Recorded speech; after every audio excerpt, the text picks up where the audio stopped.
来关心国民党台北市议员张曙光、甲桃园市议员领导，也有国民党发言人杨志武，捌开记者会指控前农委会主委陈吉仲抄报告，陈吉仲在提起告诉。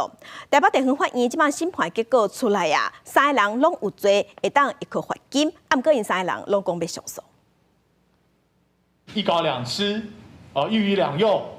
基本上用同样的内容，同样的几乎是同样的文字。7%相同的文字去 A 农委会的钱。去年9月记者会，国民党台北市议员张曙光、桃园市议员林涛，甲发言杨志武伫记者会质疑迄时阵农委会主委陈吉仲过去科技部补助专题计划勘测抄袭，高指控陈吉仲是抄袭惯犯。陈吉仲提起刑事自诉，法院经过2外审理，15依照散布文字诽谤罪，判处林涛拘役55天，张曙光甲杨志武拘役50天，应一颗罚金。3人拢表示对判决感觉遗憾，会上诉争取司法公道。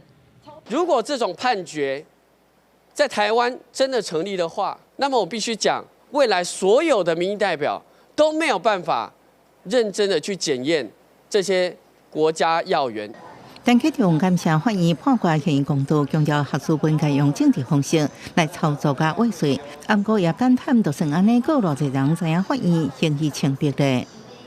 我想他只是初步的还我自己的一个公道，但是对当初这样的一个炒作，